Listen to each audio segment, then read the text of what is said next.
Hello friends, welcome to study कर। मैं हूं आपका दोस्त प्रभाकर। आज के इस इम्पॉर्टेंट लेक्चर में हम सभी डिस्कस करने वाले हैं 3 अगस्त 2024 के मोस्ट इम्पॉर्टेंट करंट अफेयर्स के क्वेश्चन। तो आप इस पूरे लेक्चर को बहुत ही ध्यान से लास्ट तक जोड़ देखिएगा। पहला और इम्पॉर्टेंट क्वेश्चन आपसे पूछा जा रहा है, राज्यपालों के 52वें सम्मेलन की अध्यक्षता किसने की है? आंसर हो जाएगा इसका राष्ट्रपति द्रौपदी मुर्मू जी ने। तो अभी हाल ही में राष्ट्रपति भवन में राज्यपालों का 52वां सम्मेलन आयोजित किया गया है, जिसकी अध्यक्षता की है राष्ट्रपति द्रौपदी मुर्मू जी ने। और यह सम्मेलन 2 अगस्त 2024 को आयोजित किया गया है। और अगर आपसे पूछा जाए 51वां राज्यपालों का सम्मेलन कब हुआ था? 2021 में हुआ था। और पहला कब हुआ था? 1949 में। तो इस सम्मेलन में गवर्नर भाग लेते हैं और जो लेफ्टिनेंट गवर्नर हैं वो भाग लेते हैं, और जो केंद्र शासित प्रदेशों के प्रशासक होते हैं वो इसमें भाग लेते हैं।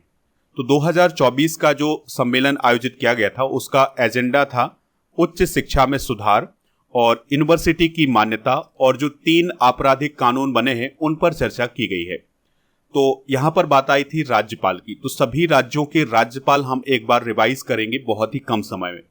आंध्र प्रदेश के गवर्नर हैं एस अब्दुल नजीर, अरुणाचल प्रदेश के कैवल्य त्रिविक्रम परनाइक, असम के लक्ष्मण प्रसाद आचार्य, बिहार के राजेंद्र विश्वनाथ अर्लेकर, छत्तीसगढ़ के रमेन ढेका, गोवा के पी.एस. श्रीधरन पिल्लई, गुजरात के आचार्य देवव्रत, हरियाणा के बंडारू दत्तात्रेय, हिमाचल प्रदेश के शिव प्रताप शुक्ल, कर्नाटक के थावरचंद गहलोत, केरल के आरिफ मोहम्मद खान, मध्य प्रदेश के मंगूभाई छगन भाई पटेल, महाराष्ट्र के सी.पी. राधाकृष्णन, मणिपुर के लक्ष्मण प्रसाद आचार्य, इन्हें अतिरिक्त प्रभार दिया गया है यहाँ का, मेघालय के सी.एच. विजय शंकर, मिजोरम के कंभमपति हरिबाबू, नागालैंड के ला गणेशन, और ओडिशा के राज्यपाल हैं रघुवर दास। इसके अलावा झारखंड के संतोष कुमार गंगवार, पंजाब के गुलाब चंद्र कटारिया, राजस्थान के हरिभाऊ बागड़े, सिक्किम के ओम प्रकाश माथुर, तमिलनाडु के आर.एन. रवि, तेलंगाना के जिष्णु देव वर्मा, त्रिपुरा के नल्लो इंद्रसेना रेड्डी, उत्तर प्रदेश की आनंदीबेन पटेल हैं गवर्नर, उत्तराखंड के गुरमीत सिंह, और पश्चिम बंगाल के डॉक्टर सी.बी. आनंद बोस। अब हम केंद्र शासित प्रदेशों की बात करेंगे। तो अंडमान और निकोबार द्वीप समूह के एलजी हैं डी.के. जोशी, चंडीगढ़ के प्रशासक हैं गुलाब चंद्र Kataria, Dadra and Nagar Haveli and Daman and Diu के जो प्रशासक हैं वो हैं प्रफुल्ल पटेल, दिल्ली के एलजी हैं विनय कुमार सक्सेना, जम्मू कश्मीर के एलजी हैं मनोज सिन्हा, लक्षद्वीप के प्रशासक हैं प्रफुल्ल पटेल, पुदुचेरी के एलजी हैं कौन? के कैलाश नाथन, और लद्दाख के एलजी कौन है? बी.डी. मिश्रा। तो ये सभी राज्यों के राज्यपाल हैं और केंद्र शासित प्रदेशों के प्रशासक और एलजी हैं। आप इस पूरे लेक्चर को बहुत ही ध्यान से लास्ट तक देखिएगा। लास्ट में पूछा जाएगा आपसे क्वेश्चन, जिसका आंसर आपको कमेंट बॉक्स में बताना है। अगर आप चैनल पर पहली बार आए हैं तो सब्सक्राइब कर लें, बेल आइकन भी दबा लें, जिससे आपको समय पर और सबसे पहले नोटिफिकेशन मिल सकेगा। दोस्तों, आप स्टडी करके ऐप को डाउनलोड कर लीजिएगा। ऐप पर आपको टेस्ट पास मिल जाएगा। तो टेस्ट पास में भारत में जितने भी कॉम्पिटिटिव एग्जाम आयोजित किए जाते हैं उनके लिए टेस्ट मिल जाएंगे, और इस टेस्ट की वैलिडिटी होगी 1 वर्ष के लिए। तो अगर आप ये टेस्ट प्राप्त करना चाहते हैं तो ऐप को डाउनलोड करें, टेस्ट पास वाले ऑप्शन पर जाएं, तो वहां पर आपको ये टेस्ट पास मिल जाएगा। नेक्स्ट क्वेश्चन है, इंडो पैसिफिक इकोनॉमिक फ्रेमवर्क यानी IPEF की आपूर्ति श्रृंखला परिषद का उपाध्यक्ष कौन सा देश बना है? आंसर हो जाएगा भारत। तो भारत को अभी हाल ही में IPEF की जो आपूर्ति श्रृंखला परिषद है उसका उपाध्यक्ष बनाया गया है। अच्छा, हंगरी की बात आई है तो हंगरी अभी हाल ही में यूरोपीय संघ परिषद का अध्यक्ष बना है, और इटली G7 शिखर सम्मेलन 2024 का अध्यक्ष बना था, और ब्राजील G20 शिखर सम्मेलन 2024 का अध्यक्ष है। इस बात को भी आप याद रखिएगा। तो भारत को इंडो पैसिफिक इकोनॉमिक फ्रेमवर्क यानी IPEF की आपूर्ति श्रृंखला परिषद का उपाध्यक्ष बनाया गया है, और अध्यक्ष बनाया गया है अमेरिका को। तो ये जो इंडो पैसिफिक इकोनॉमिक फ्रेमवर्क है इसको लॉन्च किया गया था 23 मई 2022 को, और उसको टोक्यो जापान में अमेरिका के राष्ट्रपति जो बाइडेन के द्वारा लॉन्च किया गया था। इसका उद्देश्य क्या है? तो जो इंडो पैसिफिक वाला एरिया है यहाँ पर आर्थिक वृद्धि की जाए, किस प्रकार से आर्थिक संपर्क और सहयोग को बढ़ाया जाए, इस क्षेत्र का विकास किस प्रकार से किया जाए, इसके लिए ये फ्रेमवर्क बनाया गया था। अब सवाल आता है कि ये इंडो पैसिफिक वाला एरिया कौन सा होता है। तो देखिए यहाँ पर है हिंद महासागर, यहाँ पर आप इंडिया की लोकेशन देख सकते हैं, और ये है पैसिफिक ओशन यानी कि प्रशांत महासागर। तो ये वाला जो पूरा रीजन कहलाता है ये इंडो पैसिफिक कहलाता है, ठीक है। तो इसमें इंडिया सबसे मोस्ट इंपॉर्टेंट कंट्री है, और यहाँ पर आप अमेरिका देख पा रहे हैं, चाइना है, ऑस्ट्रेलिया है, और ये छोटे छोटे से देश इंडोनेशिया वगैरह, ये सभी इसी के अंतर्गत आते हैं। तो इसी क्षेत्र के विकास के लिए इंडो पैसिफिक इकोनॉमिक फ्रेमवर्क का निर्माण किया गया था। कुछ अंतर्राष्ट्रीय एवं क्षेत्रीय संगठनों के प्रमुख डिस्कस करते हैं, जैसे कॉमनवेल्थ के महासचिव हैं पैट्रिसिया स्कॉटलैंड जो कि डोमिनिका के हैं, और यूरोपीय यूनियन संसद की अध्यक्ष हैं रॉबर्टा मेट्सोला जो कि माल्टा देश की हैं। अफ्रीकी संघ के अध्यक्ष हैं फेलिक्स एंटोनी टीसेडकी जो कि कोंगो के हैं। ओपेक के महासचिव हैं हैतम अल घिस जो कि कुवैत के हैं। नाटो के महासचिव हैं मार्क रूटे जो कि नीदरलैंड के हैं। आसियान के महासचिव हैं लीम जॉक होई जो कि ब्रुनेई देश के हैं। एशियाई विकास बैंक के अध्यक्ष हैं मात्सुगो अस्कावा जो कि जापान देश के हैं। और इंटरपोल के महासचिव हैं जर्गेन स्टॉक जो कि जर्मनी के हैं। और अंतर्राष्ट्रीय न्यायालय के अध्यक्ष हैं नवाब सलाम जो कि लेबनान देश के हैं। अगला क्वेश्चन है, भारत ने वियतनाम को कितना ऋण प्रदान करने की घोषणा की है। आंसर हो जाएगा $300 मिलियन। तो भारत ने वियतनाम को कितना ऋण प्रदान किया है, $300 मिलियन का ऋण प्रदान किया है। तो आपको पता ही है कि वियतनाम के प्राइम मिनिस्टर फाम मिन चिन भारत की 3 दिन की यात्रा पर आए थे, और उनकी ये जो यात्रा थी ये 30 जुलाई से 1 अगस्त 2024 तक रही है। तो इस दौरान भारत और वियतनाम के बीच 9 समझौते हुए हैं, और भारत ने वियतनाम को $300 मिलियन के ऋण देने की घोषणा की है। और ये जो ऋण प्रदान किया गया है वियतनाम को, इसका उपयोग वियतनाम समुद्री सुरक्षा को मजबूत करने में करेगा। अच्छा, आपको याद रखना है कि भारत और वियतनाम के बीच जो द्विपक्षीय व्यापार है वो 15 बिलियन अमेरिकी डॉलर तक पहुंच चुका है। वियतनाम की लोकेशन आप यहां पर देख सकते हैं, यह एशिया महाद्वीप में ही स्थित है। कैपिटल इसकी क्या है, हनोई। और राष्ट्रपति कौन है, टू लैम।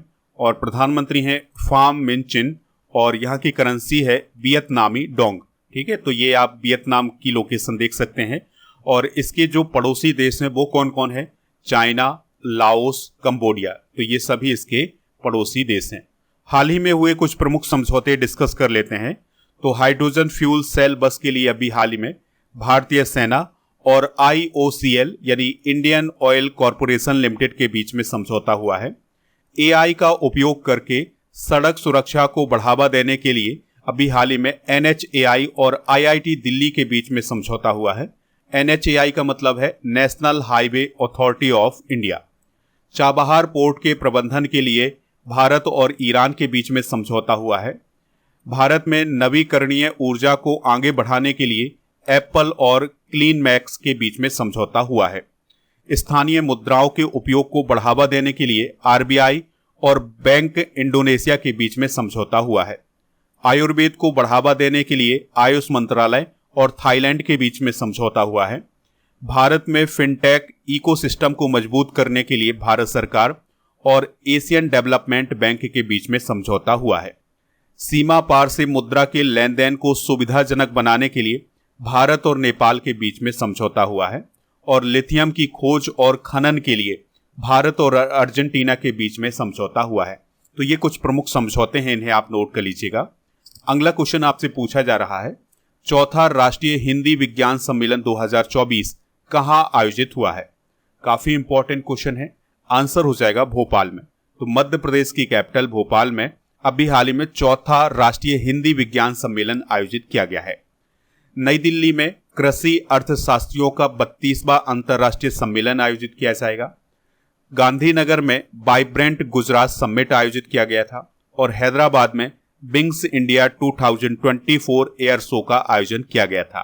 तो ये जो राष्ट्रीय हिंदी विज्ञान सम्मेलन 2024 आयोजित किया गया है, यह इसका चौथा संस्करण था। तो इसका आयोजन मध्य प्रदेश की कैपिटल भोपाल में किया गया है।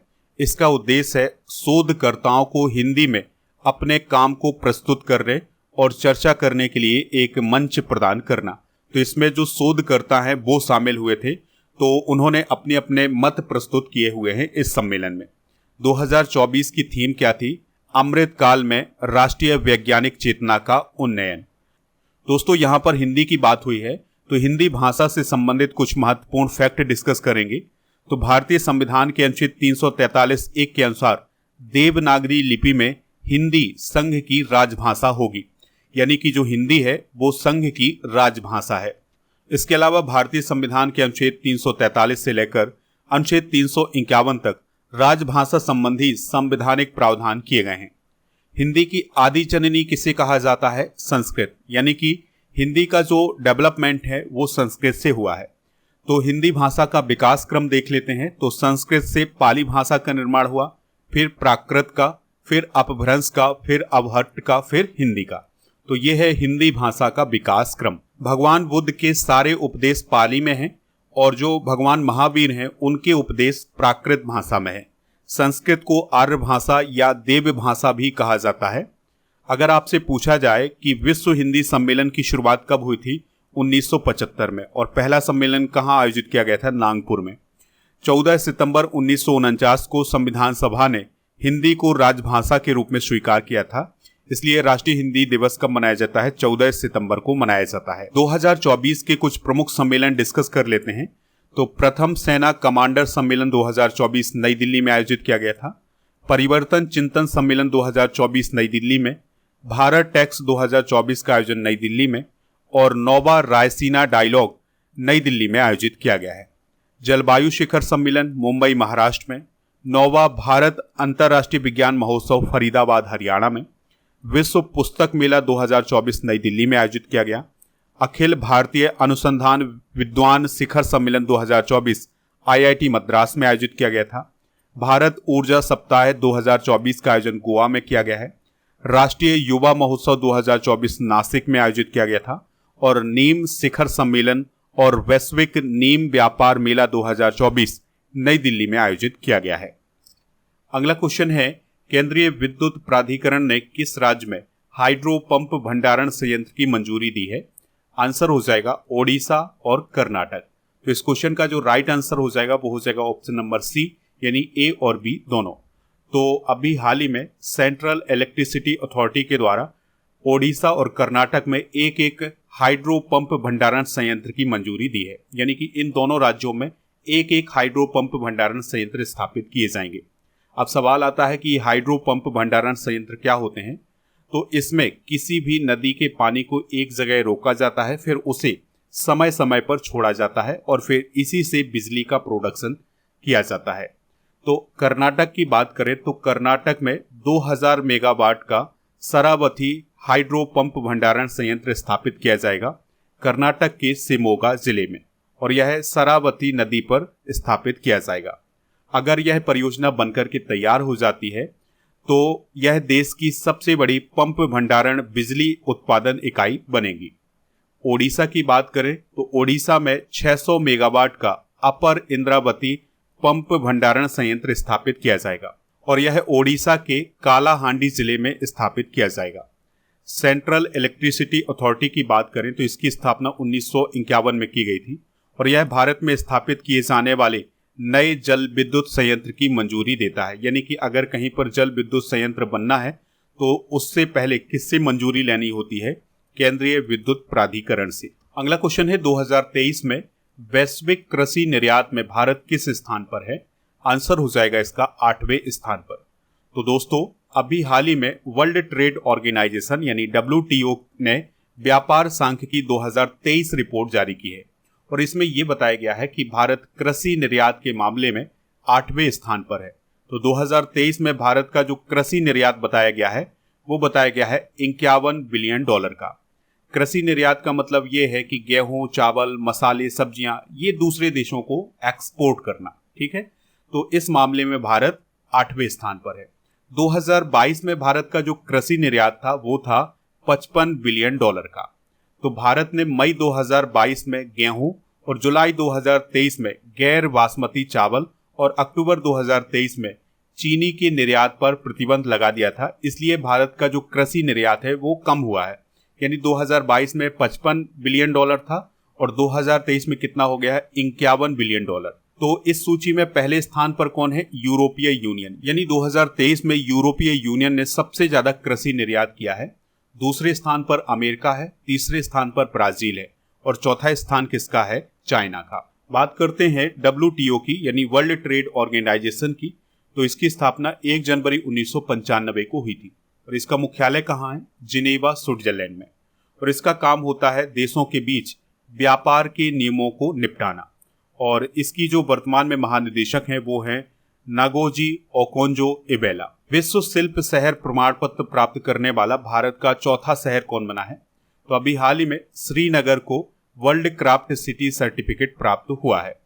कोझिकोड की बात आई है तो कोझिकोड भारत का पहला साहित्य शहर अभी हाल ही में बनाया गया है। उज्जैन की बात करें तो देश का प्रथम IIT सैटेलाइट कैंपस कहाँ स्थापित किया जाएगा? उज्जैन में। झाकड़ी की बात करें तो यह हिमाचल प्रदेश में है और यहाँ पर भारत के प्रथम बहुउद्देशीय ग्रीन हाइड्रोजन पायलट प्रोजेक्ट का उद्घाटन किया गया है। चलिए अब इस क्वेश्चन का डिस्कशन करते हैं। तो अभी हाल ही में विश्व शिल्प परिषद अंतर्राष्ट्रीय, यानी वर्ल्ड क्राफ्ट काउंसिल इंटरनेशनल के द्वारा केंद्र शासित प्रदेश जम्मू कश्मीर की कैपिटल श्रीनगर को वर्ल्ड क्राफ्ट सिटी का सर्टिफिकेट प्रदान किया है। तो इससे पहले राजस्थान के जयपुर, तमिलनाडु के मामल्लापुरम और कर्नाटक के मैसूर को इस सूची में शामिल किया गया है। श्रीनगर अपनी कालीन बुनाई, कानी सॉल, पेपर माची और खत्मबंद लकड़ी की नक्काशी और कंडीकारी तांबे के बर्तन के लिए काफी फेमस है। तो इन सभी को देखते हुए यह सर्टिफिकेट श्रीनगर को प्रदान किया गया है। 2021 में श्रीनगर शहर को शिल्प और लोक कला के तहत यूनेस्को के रचनात्मक शहर के रूप में भी शामिल किया गया था। दोस्तों कुछ इंपॉर्टेंट करंट अफेयर्स डिस्कस कर लेते हैं। तो अभी हाल ही में भारत का 43वां यूनेस्को विश्व विरासत स्थल कौन बना है? असम का मोइदम। यूनेस्को के द्वारा संगीत शहर किसे घोषित किया गया है? ग्वालियर को। यूनेस्को के द्वारा 2015 में संगीत शहर किसे घोषित किया गया था? वाराणसी को। यूनेस्को शिल्प और लोक कलाओं का शहर किसे घोषित किया गया है? जयपुर को। यूनेस्को फिल्म का रचनात्मक शहर मुंबई को। और यूनेस्को के द्वारा पाक कला का रचनात्मक शहर किसे घोषित किया गया है? हैदराबाद को। अगला क्वेश्चन है, हाल ही में किस देश ने इंस्टाग्राम पर प्रतिबंध लगा दिया है? आंसर हो जाएगा इसका तुर्की। तो तुर्की देश ने इंस्टाग्राम पर अभी हाल ही में प्रतिबंध लगा दिया है। चाइना की बात आई है तो जनरेटिव आर्टिफिशियल इंटेलिजेंस नवाचारों में चाइना पहले स्थान पर है और भारत 5वें स्थान पर है। विश्व खुशहाली सूचकांक 2024 में फिनलैंड पहले स्थान पर था। हेनले पासपोर्ट इंडेक्स 2024 अभी हाल ही में जारी किया गया है तो उसमें सिंगापुर पहले स्थान पर है और सबसे अंतिम स्थान किसका है? अफगानिस्तान का। तो ये फैक्ट भी आप नोट कर लें। तो तुर्की ने सोशल मीडिया प्लेटफॉर्म इंस्टाग्राम पर बैन लगा दिया है और इससे पहले 2007 से 2010 तक तुर्की में यूट्यूब पर भी बैन लगाया गया था। अगर आपसे पूछा जाए कि इंस्टाग्राम की शुरुआत कब हुई थी तो 2010 में हुई थी और इसकी शुरुआत किसने की थी? केविन सिस्ट्रॉम और माइक क्रेगर ने। 2012 में फेसबुक के संस्थापक मार्क जुकरबर्ग ने इंस्टाग्राम को $1 अरब में खरीद लिया था। बात करें तुर्की की तो इससे पहले तुर्की कहा जाता था। अंकारा इसकी कैपिटल है। प्रेसिडेंट है रेसेप तैयब एर्दोगन और करेंसी है तुर्की लीरा। तुर्की को यूरोप का मरीज कहा जाता है। तुर्की देश का जो कुछ हिस्सा है वो यूरोप में है और कुछ एशिया में है, इसलिए इसे यूरोप और एशिया का पुल भी कहा जाता है। तो ये यूरोप वाला भाग है, ये एशिया वाला भाग है और इनके बीच में कौन है? तुर्की, इसलिए इसे यूरोप और एशिया का पुल भी कहा जाता है। अगला क्वेश्चन है, भारत ने किस देश को कांडला और विशाखापत्तनम बंदरगाह के उपयोग को मंजूरी दी है? आंसर हो जाएगा मालदीव। तो मालदीव अब कांडला और विशाखापत्तनम बंदरगाह का उपयोग कर सकता है। इसको अभी हाल ही में मंजूरी दी गई है केंद्र सरकार के द्वारा। तो गुड्स एक्सपोर्ट करने के लिए मालदीव कांडला और विशाखापत्तनम बंदरगाह का उपयोग कर सकता है। कांडला बंदरगाह को आपको याद रखना है कि ये गुजरात के कच्छ जिले में है और आंध्र प्रदेश में स्थित है विशाखापत्तनम बंदरगाह। मालदीव की बात करें तो कैपिटल इसकी माले है, राष्ट्रपति है मोहम्मद मुइचू और एशिया का क्षेत्रफल की दृष्टि से सबसे छोटा देश कौन है? मालदीव। ये है इंडिया और यहाँ पर स्थित है मालदीव। नेक्स्ट क्वेश्चन है, भारत के सबसे कम उम्र के ओलंपिक रेफरी कौन बने हैं? आंसर हो जाएगा कबीलन साई अशोक। अच्छा, यहाँ पर अजिंक्य नाइक की बात आई है तो यह अभी हाल ही में मुंबई क्रिकेट एसोसिएशन के अध्यक्ष चुने गए हैं सबसे कम उम्र के। प्रियंका जारकी होली लोकसभा में जीतने वाली सबसे कम उम्र की आदिवासी सांसद बनी है। तो ये अभी हाल ही में 18वीं लोकसभा के लिए चुनी गई हैं। पुष्पेंद्र सरोज की बात करें तो यह 18वीं लोकसभा के सबसे कम उम्र के सांसद बने हैं और इनका संबंध उत्तर प्रदेश से है और ये समाजवादी पार्टी से सांसद बने हैं। तो पेरिस ओलंपिक 2024 में लेफ्टिनेंट कर्नल कविलन साई अशोक मुक्केबाजी में भारत के सबसे कम उम्र के ओलंपिक रेफरी बने हैं। पेरिस ओलंपिक की बात आई है तो अभी तक पेरिस ओलंपिक में भारत को कौन कौन से मेडल मिले हैं इसको डिस्कस कर लेते हैं। तो मनु भाकर को शूटिंग में महिलाओं की 10 मीटर एयर पिस्टल में ब्रॉन्ज मेडल मिला है। मनु भाकर और सरबजोत सिंह की जोड़ी को 10 मीटर एयर पिस्टल मिश्रित टीम शूटिंग में ब्रॉन्ज मेडल जीता है और स्वप्निल कुसाले को शूटिंग में पुरुषों की 50 मीटर राइफल 3 पोजीशन में ब्रॉन्ज मेडल मिला है। यानी अभी तक भारत को 3 ही मेडल मिले हैं और तीनों ब्रॉन्ज मेडल मिले हैं। ये थे आज के करंट अफेयर्स के क्वेश्चन। चलिए अब हम कल के करंट अफेयर्स के क्वेश्चन एक बार रिवाइज कर लेते हैं। तो स्वप्निल कुसाले ने पेरिस ओलंपिक 2024 में कौन सा मेडल जीता है? Bronze medal. अंशुमान गायकवाड़ कौन थे जिनका हाल ही में निधन हो गया है? क्रिकेटर। विश्व स्तनपान सप्ताह कब से कब तक मनाया जाता है? 1 से 7 अगस्त। फार्म मिनचिन किस देश के प्रधानमंत्री थे जो भारत की 3 दिन की यात्रा पर आए हैं? वियतनाम। राष्ट्रीय आवास बैंक के एमडी कौन बने हैं? संजय शुक्ला। सुविधा सॉफ्टवेयर का पहला संस्करण किसने लॉन्च किया है? इंडियन कोस्ट गार्ड ने। योगीन भारत संग्रहालय पर राज्य सम्मेलन का आयोजन कहाँ किया गया है? नई दिल्ली में। रैपिडो इस साल यूनिकॉर्न बनने वाला कौन सा भारतीय स्टार्टअप बन गया है? तीसरा। बहुराष्ट्रीय हवाई अभ्यास तरंग शक्ति 2024 की मेजबानी कौन सा देश कर रहा है? भारत। विश्व में दूसरा सबसे बड़ा एल्यूमिनियम उत्पादक देश कौन बना है? भारत। तो ये सभी फैक्ट आप नोट कर लीजिएगा। आज के जनरल नॉलेज के पिटारे में हम कुछ इंपॉर्टेंट क्वेश्चन डिस्कस करेंगे, जैसे खालसा पंथ की स्थापना किसने की थी? गुरु गोविंद सिंह ने। फोर्ट विलियम कॉलेज की स्थापना किसने की थी? लॉर्ड वेलेजली ने। भारत में पहली बार सार्वजनिक निर्माण विभाग की स्थापना किसने की थी? लॉर्ड डलहौजी ने। वायुमंडल की सबसे निचली सतह को क्या कहते हैं? क्षोभ मंडल। पृथ्वी तल पर कितने प्रतिशत भाग पर महाद्वीपों का विस्तार पाया जाता है? 29.2% भाग पर। किसे सितार और तबले का जनक माना जाता है? अमीर खुसरो को। सिंधु घाटी की सभ्यता में एक बड़ा स्नान घर कहाँ मिला है? मोहनजोदड़ो में। जर्मनी का एकीकरण किसने किया था? बिस्मार्क ने। एलपीजी का फुल फॉर्म क्या होता है? Liquefied petroleum gas. किस खेल में फ्री थ्रो शब्द का प्रयोग किया जाता है? बास्केटबॉल में। संसार का विशालतम स्तनधारी कौन है? व्हेल मछली। किस तापमान पर सेल्सियस और फारेनहाइट तापमान बराबर होते हैं? -40 डिग्री। किस देश की स्थल सीमा सर्वाधिक देशों से लगती है? चाइना। विश्व बैंक का हेडक्वार्टर कहाँ है? वाशिंगटन। संयुक्त राष्ट्र का मुख्यालय कहाँ है? न्यूयॉर्क। और सिंधु घाटी सभ्यता का बंदरगाह वाला नगर कौन था? लोथल। तो ये सभी क्वेश्चन आप नोट कर लीजिएगा। कल के करंट अफेयर्स में आपसे पूछा गया था कि ऑस्ट्रा हिंद अभ्यास भारत और किस देश के बीच होता है? तो यह भारत और ऑस्ट्रेलिया के बीच होता है। तो लगभग सभी लोगों ने इसका आंसर ऑस्ट्रेलिया बताया हुआ है। आज का क्वेश्चन है सीपी राधाकृष्णन किस राज्य के राज्यपाल हैं? तो जो भी इसका राइट आंसर हो कमेंट बॉक्स में जरूर बताएं। दोस्तों आप हमारे टेलीग्राम चैनल को ज्वाइन कर लें, वहां पर आपको पीडीएफ मिल जाएगा। तो टेलीग्राम चैनल को ज्वाइन करने के लिए आपको टेलीग्राम पर जाना है और स्टडी कर ऑफिशियल सर्च करना है और हमारे चैनल से ज्वाइन हो जाना है। तो आपको पीडीएफ वगैरह यहाँ पर मिल जाएंगी। अच्छा, ऐप को जब आप डाउनलोड करेंगे तो ई बुक वाले जब ऑप्शन पर जाएंगे तो वहां पर आपको monthly current affairs, yearly current affairs, Lucent GK की किंग सीरीज की पीडीएफ मिल जाएगी, टॉपिक वाइज करंट अफेयर्स की पीडीएफ मिल जाएगी, मैराथन क्लास की पीडीएफ मिल जाएगी। इसके अलावा जीके मिल जाएगा आपको सब्जेक्ट वाइज। तो इन सभी को प्राप्त करने के लिए आप ऐप को डाउनलोड करें और ई बुक वाले ऑप्शन पर जरूर जाएं। इसके अलावा डेली करंट अफेयर्स का टेस्ट भी ऐप पर आयोजित किया जाता है। तो अगर आप टेस्ट देना चाहते हैं तो आप टेस्ट दे सकते हैं ऐप पर। जुलाई 2024 के करंट अफेयर्स की ई बुक हिंदी और इंग्लिश दोनों मीडियम में लॉन्च हो चुकी है, तो इसको आप वहां से प्राप्त कर लीजिएगा। ईयरली करंट अफेयर्स की ई बुक भी आपको ऐप पर मिल जाएगी। आप हमारे व्हाट्सएप चैनल को भी ज्वाइन कर सकते हैं, इसका लिंक डिस्क्रिप्शन बॉक्स में दिया गया है, और इंस्टाग्राम पेज को भी फॉलो कर सकते हैं, इसका भी लिंक आपको डिस्क्रिप्शन में मिल जाएगा।